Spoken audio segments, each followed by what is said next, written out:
Hello everyone, welcome to botany student. आज के इस वीडियो में हम बात करेंगे IUCN red list of threaten species के बारे में। हमारे पास IUCN के द्वारा रेड लिस्ट जो है वो रिलीज़ की जाती है, जिसमें हमारे पास जो है अलग अलग स्पीसीज़ को अलग अलग कैटेगरीज में रखा जाता है। जो हमारे पास IUCN रेड लिस्ट रिलीज़ करता है उसकी बेसिकली हमारे पास 9 कैटेगरीज या फिर 9 टाइप है रेड लिस्ट के। उनके बारे में हम इस वीडियो में देखेंगे डिटेल में। और एट प्रेजेंट इंडिया में कौन कौन सी स्पीसीज़ ऐसी हैं जो कि इंडेंजर्ड है और जिनको रेड डाटा लिस्ट में रखा गया है। सबसे पहले बात करते हैं कि जो हमारे पास IUCN है उनका हेडक्वार्टर कहाँ पे है? ग्लैन, स्विट्जरलैंड में। वो एक इंटरनेशनल ऑर्गेनाइजेशन है working in the field of nature conservation and sustainable use of natural resources. This organisation is best for compiling and publishing IUCN red list of threaten species. इनका सबसे ज़्यादा जो important काम है कि ये ऑब्जर्व करते हैं और अलग अलग कैटेगरी में डिवाइड करके हमारे पास जो रेड लिस्ट को ये जो है वो पब्लिश करते हैं, जिसमें स्टेटस होता है स्पीसीज़ का वर्ल्ड वाइड पे। पूरी दुनिया में कौन कौन सी स्पीसीज़ एक्सटिंक्ट होने वाली है या फिर वो हमारे पास इंडेंजर्ड स्पीसीज है, इस तरह से जो है हमारे पास IUCN डाटा प्रोवाइड करता है। जो हमारे पास IUCN रेड लिस्ट है ये सबसे पहली बार 1964 में जो है फाउंड हुई थी, जिसका हेडक्वार्टर था हमारे पास यूनाइटेड किंगडम में। Red data list is also affiliated with special survival commission. इसके साथ कौन कौन से स्पेशल कमीशन हैं तो हम देखते हैं। एक है हमारे पास वाइल्ड लाइफ इंटरनेशनल, क्योंकि कोई भी चीज़ जो है कोई भी जब हमारे पास ऑर्गेनाइजेशन होता है, क्योंकि IUCN का नेम है international union for conservation of nature. Union यानी कि बहुत सारे लोग आपस में जुड़े हुए हैं, तो इसमें हमारे पास वाइल्ड लाइफ इंटरनेशनल आ जाता है, conservation international, nature survey, botanical garden conservation international, royal botanical garden आ जाता है, Texas A&M university, Sapienza university of Rome, zoological society of London, Wildscreen and some other organisation. ये सब चीज़ें जो हैं वो जुड़ी हुई हैं। It is world most comprehensive inventory of the global conservation state of biological species. सबसे ज़्यादा इंपॉर्टेंट काम करता है कंजर्वेशन ऑफ जो भी हमारे पास बायोलॉजिकल स्पीसीज है, कौन? IUCN। A series of regional red list are also produce by countries और ऑर्गेनाइजेशन। अलग अलग जो लिस्ट है IUCN के अलावा कंट्रीज भी उसको रिलीज करती हैं। अब बात करते हैं हम रेड लिस्ट की कैटेगरी के बारे में। तो हमारे पास जो एक टर्म आती है RET plant taxa. RET plant taxa क्या है? हमारे पास rare, endanger and threaten plant taxa. RET क्या हो गया? Rare, endanger and threaten plant taxa. पहले जो है हमारे पास रेयर, इंडेंजर और थ्रेटन ये टर्म्स जो है यूज़ की जाती है, लेकिन अब जो हमारे पास ये टर्म्स है सिंपल इन्हीं 3 टर्म्स में जो है हमारे पास डिफाइन किया जाता है, डिवाइड किया जाता है। लेकिन अब IUCN रेड लिस्ट ने जो है इनको रिप्लेस कर दिया है। अब हमारे पास 9 ग्रुप्स या फिर कैटेगरीज बोल सकते हैं वो डेवलप की गई है based on criteria such as rate of decline, उनका रेट ऑफ डिक्लाइन क्या है, पॉपुलेशन साइज क्या है, जियोग्राफिकल डिस्ट्रीब्यूशन क्या है, उनका हैबिटेट है कि नहीं है, डिस्ट्रॉय हो चुका है, degree of population, distribution, fragmentation.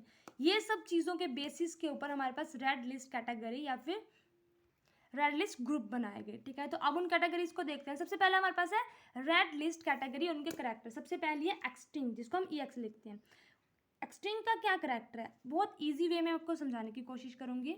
Extinct हमारे पास होता है जब हमारे पास कोई भी स्पीसीज है उसका कोई भी इंडिविजुअल हमारे पास नहीं बचा हो, when there is no reasonable doubt that the last individual had died. हमें ये पूरा का पूरा पता चल चुका है कि जो लास्ट इंडिविजुअल है किसी भी स्पीसीज का वो डाई हो चुका है। ठीक है, तो मतलब पूरी तरह से लुप्त हो चुकी है, उनको बोलते हैं एक्सटिंक्ट। अब दूसरा हमारे पास एक्सटिंक्ट इन द विल्ड। अब जो एक्सटिंक्ट है वो सबसे खतरनाक कंडीशन है हमारे पास। उसके बाद सेकंड आता है एक्सटिंक्ट इन द विल्ड, यानी कि वो सर्वाइव तो कर रहे हैं लेकिन कुछ ही स्पीसीज हमारे पास बची हैं वो भी विल्ड में नहीं है। उनके नेचुरल हैबिटेट से उनको उठा के किसी और जगह पे रखा गया है उनकी सेफ्टी के लिए, ताकि वो हमारे पास कंजर्वेशन हम उनकी कर सकें, उनको बचा सकें। ठीक है, उसके बाद आता है हमारे पास क्रिटिकल इंडेंजर, जिसको हम CR लिखते हैं।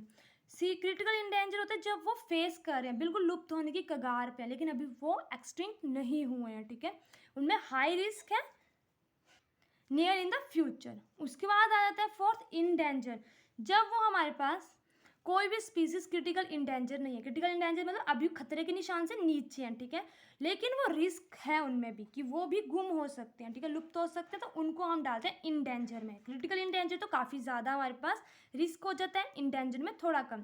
थर्ड आता है वर्नेबल। वर्नेबल होता है जो हमारे पास ना तो वो क्रिटिकल इंडेंजर हो ना इंडेंजर में आए हमारे पास, लेकिन वो भी रिस्क है उनको भी। कि वो नियर बाई फ्यूचर में जो है वो एक्सटिंक्ट हो सकते हैं, ठीक है, तो उनको डाल देते हैं वर्नरेबल में, जिनकी पॉपुलेशन थोड़ी सी कम होने लग पड़े। 6 आता है नियर थ्रेटन। अब नियर थ्रेटन में हमारे पास होता है कि अभी तो उनकी ठीक पॉपुलेशन प्रेजेंट है, लेकिन फ्यूचर में ऐसा हो सकता है कि वो इन डेंजर हो जाए, यानी कि उनमें रिस्क आ सकता है उनके गुम होने का। लीस्ट कंसर्न, जिसको एल से लिखते हैं, लीस्ट कंसर्न मतलब लो रिस्क। अभी तक तो वो बहुत ज़्यादा अबंडेंट में अच्छी उनकी जो स्पीसीज है उनकी पॉपुलेशन ठीक है, लेकिन वो भी रिस्क पे है, थोड़ा सा उनमें रिस्क है, लो रिस्क। लीस्ट कंसर्न को हम एक और तरह से इसकी डेफिनेशन दे सकते हैं कि जब हमारे पास लीस्ट कंसर्न में उन स्पीसीज को डाला जाता है ना तो वो या तो वो क्रिटिकल इंडेंजर भी नहीं है, इंडेंजर भी नहीं है, वल्नरेबल नहीं है, जो इन तीनों को छोड़ के फिर भी रिस्क पे है, तो उनको डालते हैं लीस्ट कंसर्न या लो रिस्क में। 8th हमारे पास आता है डाटा डेफिशिएंट, यानी कि जिनका हमारे पास सफिशिएंट इन्फॉर्मेशन नहीं है, जिनके बारे में ऐसी स्पीसीज जिनके बारे में हमें ये नहीं पता है कि वो हमारे पास एक्सटिंक्ट हो सकते हैं, रिस्क है या नहीं है, तो हम उनको लिखते हैं डाटा डेफिशिएंट में, क्योंकि इनके बारे में हमारे पास डाटा प्रेजेंट नहीं है। नॉट इवेलुएटेड, ऐसी हमारे पास स्पीसीज जो हम इनमें से किसी भी जो हमारे पास कैटेगरी है उनमें नहीं डालें, ठीक है, तो उनको बोलते हैं नॉट इवेलुएटेड। तो हमारे पास जो नियर थ्रेटन है इसमें भी हमारे पास कोई दिक्कत नहीं है, लीस्ट कंसर्न, डाटा डेफिशिएंट, ये जो हमारे पास कैटेगरीज हैं ये लो कैटेगरीज आ जाती हैं, ठीक है, इनमें हमारे पास ज़्यादा रिस्क नहीं है।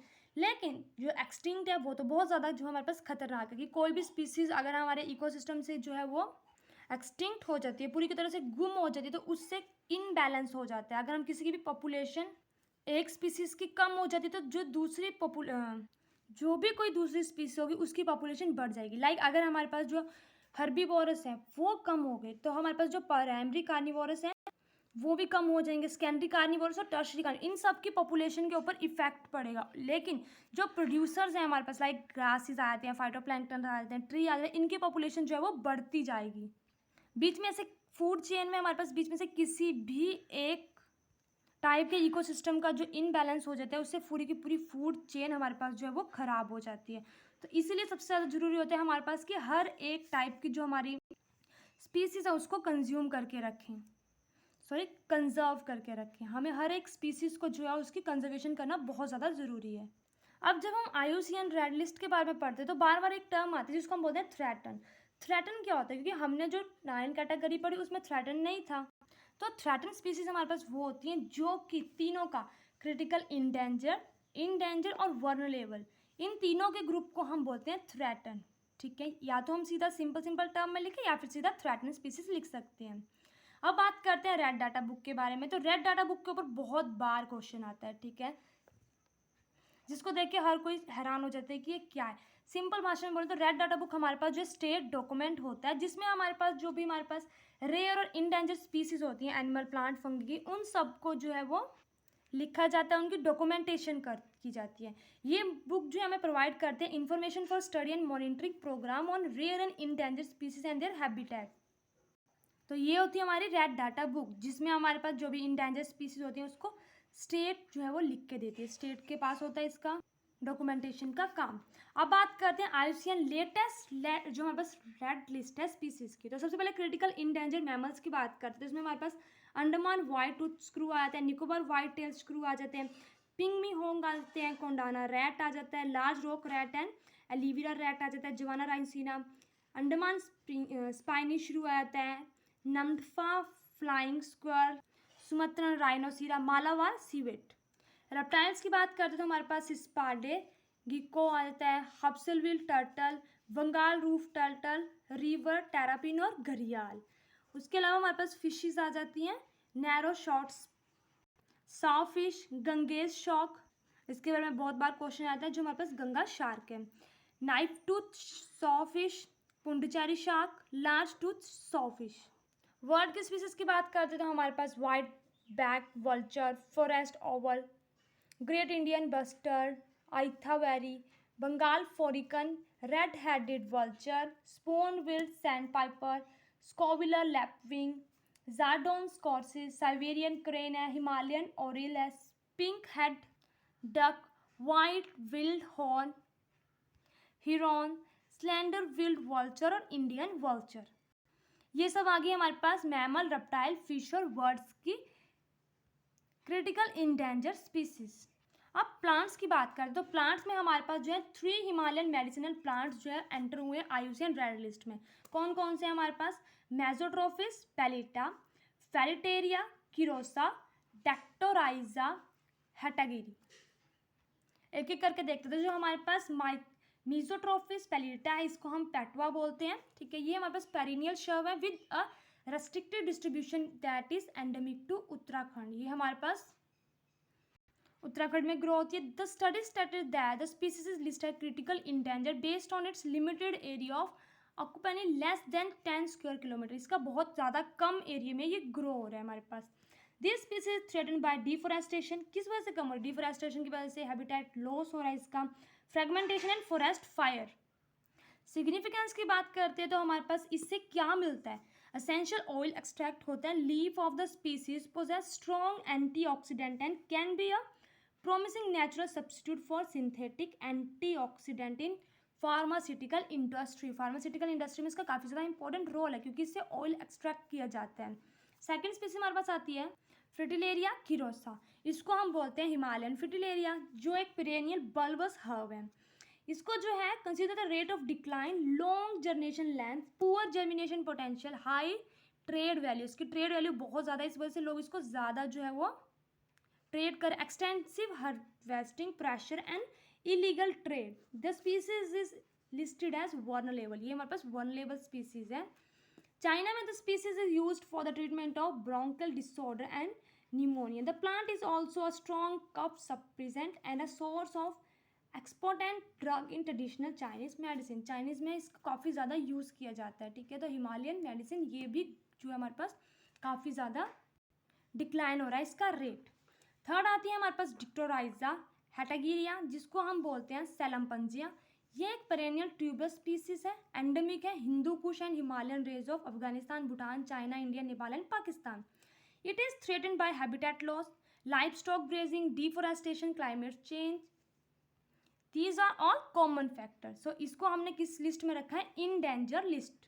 अब जो हमारे पास ये स्पीसीज है ये एक्सटेंसिवली यूज़ की जाती है। हमारा आयुर्वेदा, सिद्धा, यूनानी जो भी हमारे सिस्टम है उनमें यूज़ की जाती है। ट्रेडिशनल सिस्टम जो हमारे मेडिसिन की है केयर करने के लिए dysentery, gastric, chronic fever, cough and stomach ache. इन सब वजह से जो है लाइक हैबिटेट लॉस होने की वजह से जो है ये हमारे पास काफ़ी ज़्यादा इंपॉर्टेंट मेडिसिन वाला एक प्लांट स्पीसीज जो है वो इंडेंजर्ड लिस्ट में आ गया है, ठीक है। ये थे हमारे पास 3 हिमालयन मेडिसिनल प्लांट जिनको IUCN रेड लिस्ट में रखा गया है। ये थी हमारी आज की वीडियो। इसी के साथ हमारी वीडियो कंप्लीट होती है। आई होप आपको मेरी वीडियो अच्छी लगी हो। अगर आपको मेरी वीडियो अच्छी लगी तो प्लीज़ मेरी वीडियो को लाइक करें, चैनल को सब्सक्राइब करें। Thank you.